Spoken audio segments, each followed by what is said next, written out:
Hi hello welcome to our channel. నేను మీ సిరి. ఈరోజు మనం చెప్పుకోబోయే కథ మిసెస్ అగస్త్య పార్ట్ 84. కథలోకి వెళ్ళే ముందు వీడియోని లైక్ చేసి హైప్ చేయడం మర్చిపోకండి. ఇక మీరు కూడా నాతో పాటు కథలోకి వచ్చేయండి ఫ్రెండ్స్. క్రిష్, ఆనిక హనీమూన్ నుంచి వచ్చేశారు. నేను ఒకసారి ఇంటికి వెళ్ళి కలిసి వచ్చాను. ఈసారి అగస్త్యకి చెప్పే వెళ్ళాను. నేను వెళ్ళినప్పుడు అంకుల్ ఇంట్లో లేరు. జయంతి ఆంటీ క్లబ్ అంటూ వెళ్ళిపోయిందని తెలిసింది. అనిక, క్రిష్ ఎంత సంతోషంగా ఉన్నారో వాళ్ళ ముఖాల్లోనే కనబడుతోంది నాకు. అంతేకాదు, క్రిష్కి బాధ్యత తెలిసి వచ్చింది. అతను మెల్లిగా పనిలో పడ్డాడు. రోజు కాలేజీకి వెళ్ళడం రావడం యథావిధిగా జరిగిపోతుంది నాకైతే. బామ్మతో పాటు కూర్చుని నందిని గారు వచ్చిన విషయం మొత్తం చెప్పాను. ఏం చేద్దామే, తప్పు ఎవరిదో కూడా తెలియదు. ముగ్గురు జీవితాలు అన్యాయమైపోయాయి. అటు నా కొడుకు, ఇటు అవంతి, ఇటు నందిని ముగ్గురు మనశ్శాంతి లేకుండానే గడిపారు అని నిర్లిప్తంగా అంది బామ్మ. వాళ్ళకంటే ఎక్కువ వేదన చెందింది నా భర్త. బామ్మకి ఈ విషయం తెలియదేమో, తెలిసినా అది తక్కువే అనుకుంటుందేమో. ఎందుకో నవ్వొచ్చింది. కానీ ప్రతి క్షణం తన తల్లిని గురించి ఆలోచిస్తూ వ్యధ చెందుతూనే ఉన్నాడు అగస్త్య. ఈ విషయం నాకు మాత్రమే తెలుసు. బామ్మ, నేను ఒకటి అడుగుతాను, అబద్ధం చెప్పకు సరేనా అని అన్నాను, బామ్మ చేతిని నా చేతుల్లోకి తీసుకుంటూ. నీకు తెలియకుండా నాకు తెలిసింది ఏమై ఉంటుంది అబ్బా? బామ్మ, మరీ అంత యాక్టింగ్ చేయకు. నువ్వు నీ గొడవకి అగస్త్య నీతో చెప్పే ఉంటాడుగా అన్నాను నేను. సరే ఏంటో అడుగు. డేవిడ్ నన్ను ఎందుకు తీసుకెళ్ళాడు నీకు తెలుసా అని అడిగాను. ఏమోనే, నాకు తెలియదు అని అంది బామ్మ. అందరూ అందరే, మీ ఫ్యామిలీ మొత్తం అబద్ధాల కోరు అని కోపంగా అన్నాను నేను. బామ్మ నవ్వింది. నిజం తెలియదే, వెళ్ళి మీ ఆయన్ని అడుగు. ఆ ధైర్యం లేకపోతే నోరు మూసుకుని కూర్చో అని అంది బామ్మ నన్ను. అబ్బబ్బా, ఈ వెటగానికి తక్కువ లేదుగా. నాకు అడగడానికి ధైర్యం సరిపో కాదు. నీ మనవడంటే మీ అందరికీ భయమేమో, నాకు కాదు. ఆల్రెడీ అడిగాను, అయ్యగారి నుంచి సమాధానం వస్తే కదా అని విసుక్కుంటూ అన్నాను నేను. నీకే చెప్పలేదంటే మరి నాకెందుకు చెప్తాడే ఆ అని బామ్మ అడిగింది.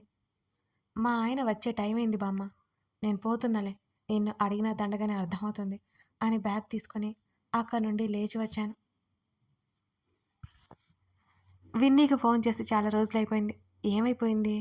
వాళ్ళ ఇంటికి వెళ్ళాలని డ్రైవర్కి అడ్రస్ చెప్పి కారులో కూర్చున్నాను నేను. కొన్ని రోజుల వరకు నా స్కూటీ తీసేది లేదు అని అగస్త్య గట్టిగా చెప్పేశాడు. అందుకే ఈ తిప్పలన్నీ నాకు. విన్నీ వాళ్ళ ఇంటికి వెళ్ళేసరికి తాళం వేసి ఉంది. ఏమైపోయారు? కాల్ చేశాను విన్నీకి, ఫోన్ స్విచ్ ఆఫ్ వచ్చింది. ఒకవేళ డెలివరీ అయిపోయిందా విన్నీకి? ఎవరికి ఫోన్ చేయాలో ఇంకా అర్థం కాలేదు నాకు. ఇంటికి వచ్చేసాను అక్కడి నుండి. ఆ రోజు అగస్త్య ఇంటికి తొందరగానే వచ్చేశాడు. వంశీ ఫోన్ నెంబర్ ఇవ్వు. నా మాటలకి నా వైపు చూశాడు ఎందుకో అన్నట్టుగా. విన్నీ ఫోన్ స్విచ్ ఆఫ్ వస్తుంది. ఇంటికి వెళ్తే తాళం వేసింది. తను ప్రెగ్నెంట్. నాకెందుకో భయంగా ఉంది. నా మాటలకి నా భుజం చుట్టూ చెయ్యి వేశాడు ఏం కాదన్నట్టుగా అగస్త్య. తన ఫోన్లో నుండి వంశీ నెంబర్ చూపించాడు నాకు. మళ్ళీ నా ఫోన్ తెచ్చుకోలేక తన ఫోన్ లాక్కుని వంశీకి కాల్ చేశాను. తను వారిస్తున్నా నేను వినలేదు. 4 రింగుల తర్వాత వంశీ ఫోన్ ఎత్తాడు. నేను మాట్లాడకముందే, అగస్త్య, ఇన్నాళ్ళకు మాట్లాడాలనిపించిందా? వంశీ స్వరం ఉద్వేగంగా ఉంది. నేను శ్రీధని. నా మాటలు విని వంశీ సైలెంట్ అయిపోయాడు. చెప్పు శ్రీధ, వంశీ లోగొంతకతో అడిగాడు. విన్నీ ఎలా ఉంది? ఇంటికి వెళ్తే తాళం వేసిందేంటి? కాల్ చేస్తే స్విచ్ ఆఫ్ వచ్చిందేంటి?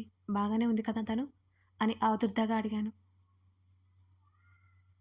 లేదు, బాగోలేదు. వంశీ మాటలకి నేను ఉలిక్కిపడ్డాను. అగస్త్య చేతిని గట్టిగా పట్టుకున్నాను. ఏమైంది విన్నీకి అని వణుకుతున్న స్వరంతో అడిగాను. ఇక్కడికి వచ్చాక మాట్లాడుకుందాం. రేపు ఇంట్లోనే ఉంటాం. వీలుంటే వచ్చే శ్రీధ. విన్నీకే కాస్త ధైర్యంగా ఉంటుంది. వంశీ మాటలు వింటుంటే నాకెందుకో బాగా భయంగా అనిపిస్తోంది. అసలేమైందో చెప్పు వంశీ అని భయంగానే అడిగాను నేను. రేపటికి వచ్చాక మాట్లాడుకుందాం శ్రీధ. అందరూ బాగానే ఉన్నారు, నువ్వేం కంగారు పడకు.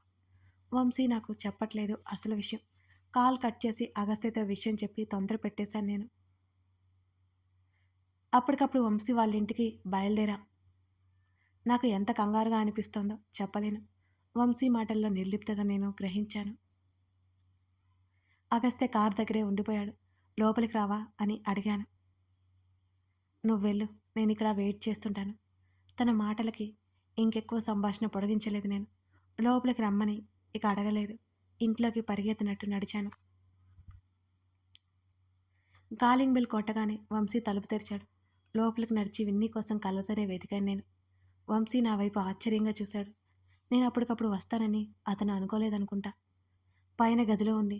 వంశీ చెప్పడం ఆలస్యం. పైకి పరిగెత్తాను నేను. విన్నీ ఉన్న గది తలుపు తెరిచాను. తను విండో నుంచి ముభావంగా బయటకు చూస్తూ కనిపించింది.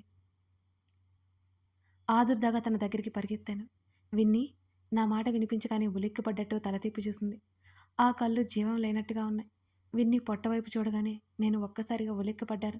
డెలివరీ అయిపోయిందా? ఎక్కడ ఎక్కడ నీ పాప? ఆతృతగా కళ్ళతోనే చుట్టూ వెతుకుతూ అన్నాను. విన్నీ కళ్ళు మళ్ళీ బయటకు చూస్తున్నాయి. కన్నీళ్లు దాచుకుంటున్నట్టు కళ్ళను మూసివేసింది గట్టిగా. పాప హాస్పిటల్లో ఉంది. వంశీ మాటలకు తల తిప్పి చూశాను. అర్థం కాలేదు. అయోమయంగా అడిగాను. Premature delivery. పాప హెల్తీగా లేదు.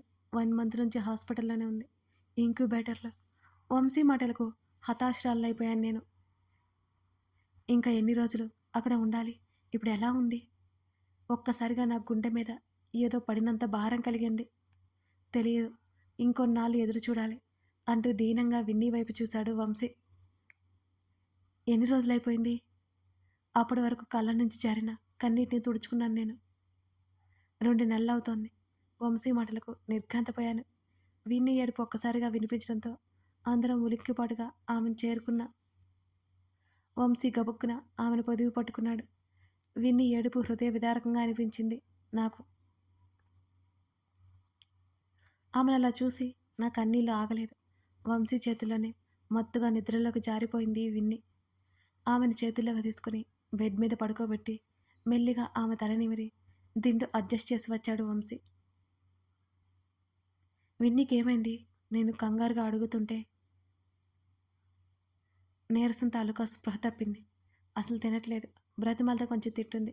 డెలివరీ అయ్యే 2 మంత్సే కదా, అందుకే అలా ఉంది. హాస్పిటల్ నుంచి రాను అని చెప్పింది. అక్కడ ఉంటే అదే పనిగా ఏడుస్తుందని ఇంటికి బలవంతంగా తీసుకొచ్చాను. అక్కడ మా పేరెంట్స్ ఉన్నారు. మళ్ళీ ఉదయం తీసుకెళ్తాను. బాధను గొంతులో దాస్తూ చాలా మామూలుగా ఉండడానికి ప్రయత్నించాడు వంశీ. బయట కూర్చుందాంరా, విన్నీకి ఎక్కడ డిస్టర్బ్ అవుతుందా అని ఆమె వైపే చూస్తూ నాతో అన్నాడు. ఇద్దరం అక్కడి నుండి హాల్లోకి వచ్చి కూర్చున్నాం. పాపకు ఉన్న హెల్త్ ప్రాబ్లం గురించి చెప్పాను. బ్రతుకుతుందో లేదో ఆశ వదిలేసుకోమని డాక్టర్స్ చెప్పారట. అందుకే విన్నీ తట్టుకోలేకపోతుంది. పిల్లల కోసం ఎంత అల్లాడిపోయిందో నాకు తెలుసు. విన్నీ బాధను చూస్తుంటే ఎంతో ఆవేదన నాలో. పాపకి ఏం కాదు, మీరు ధైర్యంగా ఉండండి, నేను నమ్మకంగా చెప్పాను. 2 నెలల నుంచి ప్రతిరోజు ఇదే అనుకుంటున్నాం. నిద్రపోతే ఏం జరుగుతుందో అని నిద్రనే దూరం చేసేసాను. వంశీ మాటలు వింటుంటే తండ్రి పడే వేదన అర్థమవుతోంది నాకు. నాకేం మాట్లాడాలో ఇక అర్థం కాలేదు. విన్నీ ఏడిపోయి నాకు గుర్తొస్తుంది. అసలు ఎలా ఉండేది, ఎలా అయిపోయింది, బక్క చిక్కిపోయింది. పిల్లల కోసం ఎన్ని కళ్ళకంది. కళ్ళు తుడుచుకున్నాను నేను. నాకు అదంతా తెలీదు. యాక్సిడెంట్ నుంచి ఈ మధ్యనే కోలుకున్నాను అన్నాను కళ్ళు ఎత్తి చూస్తూ. ఇట్స్ ఓకే, మేము ఎవరికీ చెప్పలేదు. అందరూ రావడం, విన్నీ ఏడవడం నాకే ఇష్టం లేదు అని వంశీ అన్నాడు. ఒకప్పుడు నేను చూసిన వంశీ అయినా ఇతను ఏమో. అప్పుడు అల్లరి చిల్లరగా శాడిస్ట్ లాగా ఉండేవాడు. ఎంత మార్పు! విన్నీ అంటే ఎంత ప్రేమ ఇతనికి. ఈ టైంలో ఎందుకు వచ్చావు అని వంశీ అడిగాడు. ఏం జరిగిందో నువ్వు సరిగ్గా చెప్పలేదు. నాకు భయం వేసి వచ్చాను అని చెప్పాను. ఇదంతా మాకు అలవాటైపోయింది. ఆశ అయితే ఉంది, చూడాలి. నువ్వెక్కువ ఆలోచించొద్దు అని అన్నాడు వంశీ. అన్నానే కానీ ఆ చిన్నారి ఎంత క్షోభపడుతుందో ఏమో అనిపించింది నాకు. శ్రీధా, ఏమనుకోకు. నేను ఇప్పుడు విన్నీని వదిలి రాలేను. నేను పక్కన లేకపోతే బాగా భయపడి ఏడుస్తుంది. అగస్త్యకి కాల్ చేసి రమ్మని చెప్పు. ఒంటరిగా వెళ్ళొద్దు అని అన్నాడు వంశీ. డోంట్ వర్రీ, అగస్త్య వచ్చాడు, బయటే ఉన్నాడు అని అన్నాను నేను. నా మాటలకు క్షణకాలం ఆశ్చర్యపోయినట్టు చూశాడు. ఇక అతను ఏం మాట్లాడలేదు. హాస్పిటల్కి వెళ్తారా రేపు అని అడిగాను. విన్నీ ఒప్పుకోదు వెళ్ళకపోతే అని అన్నాడు వంశీ. ఎప్పుడు వెళ్తారో చెప్పండి, నేను కూడా వస్తాను అని అన్నాను. తను ఉదయం అనడంతో నేను తలాడించి ఇక పైకి లేచాను. వంశీ బయట వరకు రాలేదు. గుమ్మం దగ్గర ఆగిపోయాడు. నేను బయటికి వెళ్ళగానే అతను తలుపులు మూసివేశాడు. జాలిగా అనిపించింది వంశీని చూస్తుంటే నాకు. మౌనంగా నడుచుకుంటూ వచ్చి కారులో కూర్చున్నాను. అగస్త్య కళ్ళు మూసుకొని తల వెనక్కి వాల్చి కనిపించాడు నాకు ఆలోచిస్తూ. నా రాకతో అలికిడి కళ్ళు తెరిచి చూసి నా వైపు చూశాడు. వెళ్దామా అని అడిగాడు అగస్త్య. నేను తల ఆడించి వెనక్కి వాలి కళ్ళు మూసుకున్నాను. అసలేమైందని అడగని అతని ప్రవర్తనకి నాకు కోపం లాంటిదేదో వచ్చింది. విన్ని ఏడుపు కన్నీళ్లు గుర్తుకొస్తున్నాయి. ఇంటికి వెళ్ళిపోయాం. తినాలి అనిపించలేదు నాకు. తను గంభీరంగా చెప్పడంతో కాస్త తిని నేను ఇక గదిలోకి వచ్చేశాను. తను ఏదో పనిలో ఉన్నాడు. నేను మంచం ఎక్కి కళ్ళు మూసుకున్నాను. నిద్ర రాలేదు. ఎలాగో ప్రయత్నించి నిద్రలోకి జారుకున్నారు. ఊయల్లో పడుకొని పాప ఏడుస్తుంది. చేతులు చాచి పిలుస్తుంది. ఏడ్చి ఏడ్చి పాప గొంతు ఆగిపోయింది. పాప ముఖం కందిపోయింది. పాపలో చలనమే లేదు. ఆ భయంకరమైన దృశ్యాలు కంటిరెప్పల లోపల మెదలగానే ఉలిక్కిపడి లేచి కూర్చున్నాను నేను. అగస్త్య నా పక్కన కూర్చొని నన్ను పిలుస్తున్నాడు. తన వైపు తల తిప్పి చూశాను. ఒళ్ళంతా చిరుచెమటలు అలుముకున్నాయి. ఇలాంటి కల వచ్చిందేంటి? ఏమైంది? ఎందుకలా అరిచావు? నన్ను దగ్గరికి లాక్కుంటూ అడిగాడు అగస్త్య. తన గుండెల్లో ముఖం దాచుకుని భయంకరమైన దృశ్యాల నుంచి బయటపడడానికి ప్రయత్నం చేశాను నేను. పాపకి ఏమీ కాకూడదు నాలో నేను అనుకుంటూ కళ్ళు మూసుకున్నాను. తన మీదనే వాలిపోయి నిద్రలోకి జారుకున్నాను. మధ్యలో 2-3 సార్లు అలాగే లేచి అరుస్తూ ఆ రోజు నిద్రపోకుండా తనని నిద్రపోయకుండా భయంకరమైన ఆ రాత్రిని గడిపేశాము ఇద్దరం. ఉదయాన్నే 8 గంటలకు ఎప్పుడో మెలకువ వచ్చింది నాకు. వంశీ 10 గంటలకి హాస్పిటల్కి వెళ్తానని చెప్పాడు. గబుక్కున లేచి ఫ్రెష్ అయ్యి కిందకు పరిగెత్తుకుంటూ వచ్చాను. అగస్త్య ఇంట్లో కనిపించలేదు. పని ఆవిడ టిఫిన్ పెడుతోంది. నా ఫోన్ తీసుకొని తనకి కాల్ చేశాను. ఎక్కడికి వెళ్ళిపోయావు అని అడిగాను అగస్త్యని. ఆఫీస్లో ఉన్నాను అని అన్నాడు తను. నన్ను ఎందుకు లేపలేదు? చాలా లేట్ అయిపోయింది కదా, తిన్నావా అని అడిగాను. నువ్వు తినేసి రెస్ట్ తీసుకో అని చెప్పాడు అగస్త్య. లేదు లేదు, నేను విన్నీ దగ్గరికి వెళ్తున్నాను. డ్రైవర్ ఉన్నాడో లేడు, ఒకసారి కాల్ చేసి నాకు చెప్పవా అని అడిగాను. 2 క్షణాల తర్వాత ఆఫీస్ దగ్గరికి వచ్చాయి, ఇద్దరం కలిసి వెళ్దాం. తన మాటలు నాకు ఆశ్చర్యాన్ని కలిగించాయి. నువ్వు చెప్పేది నిజమా అని అడిగాను ఇంకా నమ్మలేనట్టుగా. అవును. తను కాల్ కట్ చేశాడు. ఇప్పుడు నాకు ఆకలేసింది. గబుక్కుని తినేశాను. వంశీకి ఫోన్ చేశాను. విన్నీ నీరసంగా ఉంది, కాస్త ఆలస్యంగా వెళ్దాం అని చెప్పాడు వంశీ. నేను వెంటనే బయటకు వచ్చేసాను. అక్కడి నుంచి అగస్త్య దగ్గరికి బయలుదేరిపోయాను. కథ కొనసాగుతోంది.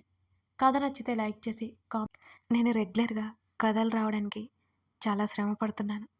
మీకోసం ప్రతిరోజు టైం టు టైం మిస్ అవ్వకుండా టీవీలో వచ్చే డైలీ సీరియల్లా కష్టపడి కథలిస్తున్నాను.